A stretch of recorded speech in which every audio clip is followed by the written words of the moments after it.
Hai guys, welcome back to my channel Spiger 007. Oke, viralnya kematian Lars Vilks, pembuat kartunis Nabi Muhammad SAW sejak tahun 2007 guys. Itu menjadi berita yang viral banget, gimana enggak.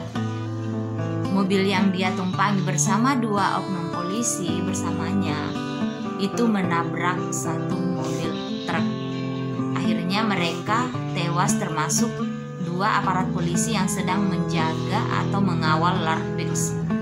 Oke guys, berikut beberapa petikan videonya, kalian bisa lihat, and see you on next video. Lars Vilks, sang kartunis, tewas mengenaskan dalam kecelakaan mengerikan di kota Markaryd, Swedia. Vilks yang selalu berada dalam perlindungan polisi sejak 2007 sedang berkendara dalam mobil polisi yang mengawalnya. Tewasnya kartunis penghina Nabi Muhammad SAW langsung menjadi viral. Lars Vilks, sang kartunis, tewas mengenaskan dalam kecelakaan mengerikan di kota Markaryd, Swedia. Vilks yang selalu berada dalam perlindungan polisi sejak 2007 sedang berkendara dalam mobil polisi yang mengawalnya. Namun mobil polisi itu menabrak sebuah truk. Selain Vilks, dua polisi pengawalnya juga tewas. Polisi hari ini mengonfirmasi kecelakaan tersebut tidak terindikasi pengaruh dari luar, atau dengan kata lain, tabrakan tersebut adalah kecelakaan murni. Sejak menerbitkan kartu Nabi Muhammad, Vilks dalam pengawasan 24 jam penuh oleh polisi. Pengawalan terhadap Vilks dilakukan karena ancaman-ancaman kematian. Bahkan terdapat upeti untuk kepalanya dan rumahnya pernah dilempar bom Molotov.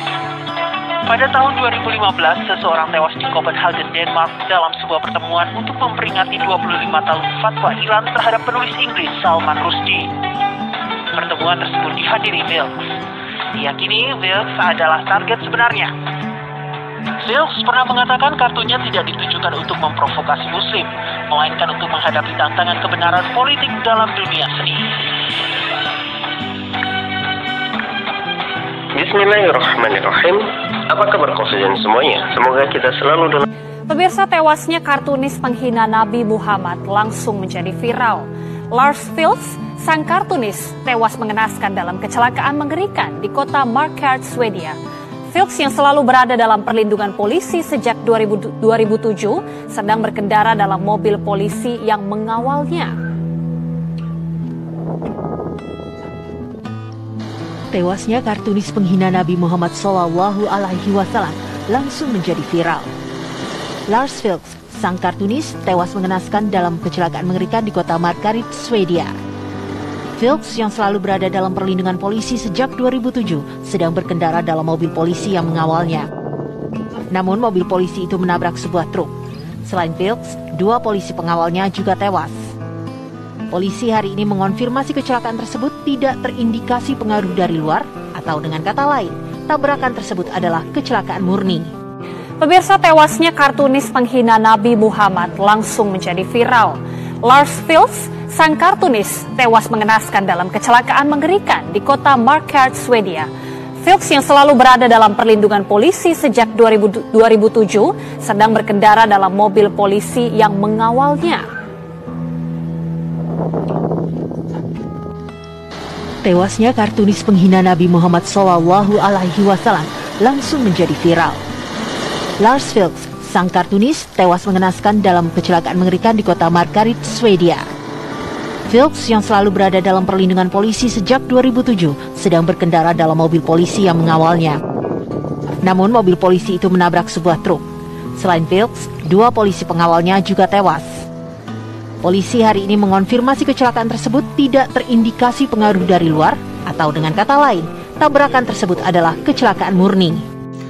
Jadi teman-teman yang belum tahu siapa Lars Vilks ini, dia adalah seorang kartunis yang beberapa tahun lalu itu sempat membuat heboh dan membuat seluruh umat muslim di dunia merasa bersedih. Kenapa enggak?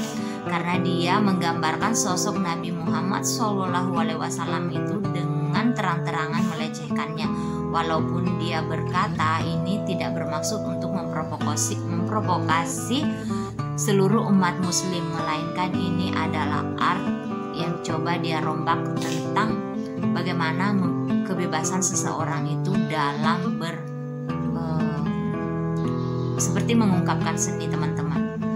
Tetapi pada saat itu heboh karena dia kartunnya itu melecehkan, dengan terang-terangan melecehkan tentang Nabi Muhammad SAW. Dan semenjak saat itu, semenjak tahun 2007 dia berada dalam ancaman kematian.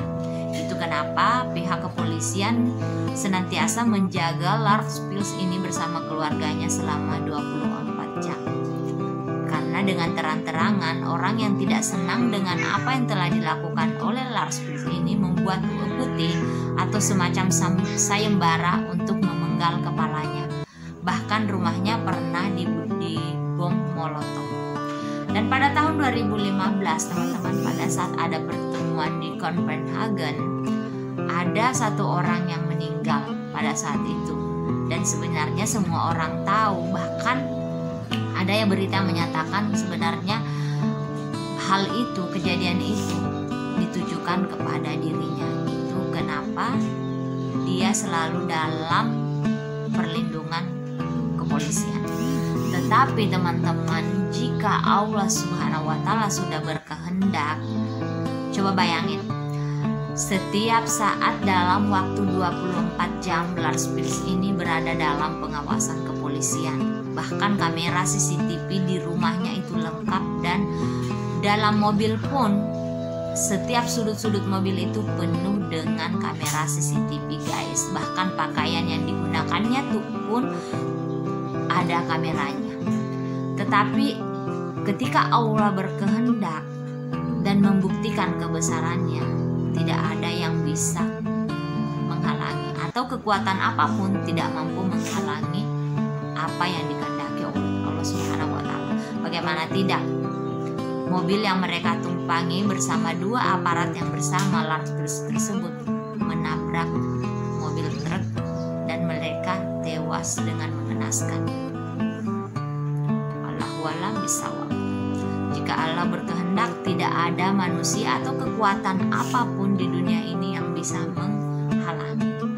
Jadi mudah-mudahan ini cukup menjadi bukti jika ada sesuatu atau ada oknum yang coba ingin merendahkan atau melecehkan tentang keberadaan Nabi Muhammad SAW ataupun umat muslim.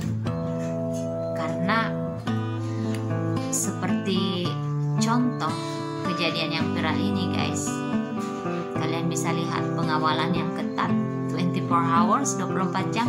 Tetapi Allah jika berkehendak mengambil nyawanya dengan cara yang hina, dengan cara yang mengerikan, maka inilah yang akan terjadi.